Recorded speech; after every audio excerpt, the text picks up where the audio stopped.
ಸುಮಾರು 20 ದಿನಗಳ ಹಿಂದೆ ಒಂದು ಆನ್ಲೈನ್ ಕವಿಗೋಷ್ಠಿಯನ್ನು ಸ್ವಧರ್ಮ ಟ್ರಸ್ಟ್ ಅಂತಕ್ಕಂಥದ್ದು ತನ್ನ ಹುಟ್ಟಿನ ಸಂಭ್ರಮದ ಸಂಕೇತವಾಗಿ ಈ ಆನ್ಲೈನ್ ಕವಿಗೋಷ್ಠಿಯನ್ನು ದೃಷ್ಟಿಚೇತನ ಕವಿಗಳಿಗಾಗಿ ಆಯೋಜನೆ ಮಾಡಿತ್ತು. ಕವಿಯತ್ರಿ ಕುಮಾರಿ ಅನಿಕೇತನ, ದಯಮಾಡಿ ಕುಮಾರಿ ಅನಿಕೇತನ ಈ ಮೆಚ್ಚುಗೆಯ ಬಹುಮಾನವನ್ನು ಡಾಕ್ಟರ್ ಲಕ್ಷ್ಮೀವತಿ ಕೋಲಾರ್ ಸರ್ ಅವರ ಅಮೃತಾಸ್ತ್ರದಿಂದ ಪಡಿಬೇಕು ಅಂತ ಕೋರ್ಕೊಳ್ತಾ ಇದ್ದೀನಿ.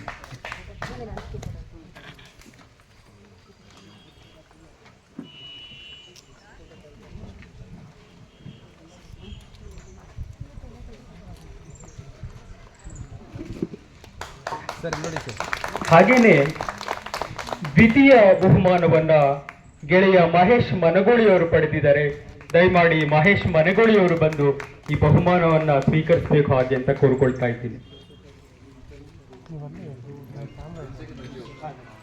ದಯಮಾಡಿ ಚಂದ್ರಶೇಖರ್ ಲಂಗ್ಲಿ ಸರ್ ಅವರು ಈ ಬಹುಮಾನವನ್ನು ವಿತರಿಸಬೇಕು ಹಾಗೆ ಅಂತ ನಾನು ಕೋರ್ಕೊಳ್ತಾ ಇದ್ದೀನಿ. ಹಾಗೇನೆ ಪ್ರಥಮ ಬಹುಮಾನವನ್ನ ಗೆಳೆಯ ಹರೀಶ್ ಅವರು ಪಡ್ಕೊಂಡಿದ್ದಾರೆ. ಚಿಕ್ಕಮಗಳೂರಿನ ಕವಿ ಹರೀಶ್ ಅವರು ಪಡ್ಕೊಂಡಿದ್ದಾರೆ. ದಯಮಾಡಿ ಹರೀಶ್ ಅವರು ಬಂದು ಪ್ರಥಮ ಬಹುಮಾನ ಸ್ವೀಕರಿಸಬೇಕು ಹಾಗೆ ಅಂತ ನಾನು ಕೋರ್ಕೊಳ್ತಾ ಇದ್ದೇನೆ. ಪ್ರಥಮ ಬಹುಮಾನವನ್ನ KS ಗಣೇಶ್ ರವರು ದಯಮಾಡಿ ವಿತರಿಸಬೇಕು ಅಂತ ಕೋರ್ಕೊಳ್ತಾ ಇದ್ದೇನೆ.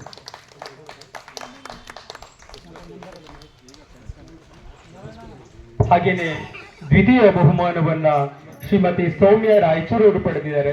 ಅವರು ಈ ಸಂದರ್ಭದಲ್ಲಿ ಈ ಸಮಾರಂಭಕ್ಕೆ ಆಗಮಿಸಿದ ಕಾರಣ ಅವರಿಗೆ ಬೇರೆ ಸಂದರ್ಭದಲ್ಲಿ ಬಹುಮಾನ ವಿತರಿಸಲಾಗುತ್ತೆ ಅಂತ ಹೇಳ್ತಾ ಎಲ್ಲ ಬಹುಮಾನ ವಿಜೇತರನ್ನು ಅಭಿನಂದಿಸ್ತಾ ಇದ್ದೀನಿ. ಸ್ವೀಕರಿಸಿದ್ದಕ್ಕೆ ಧನ್ಯವಾದಗಳು.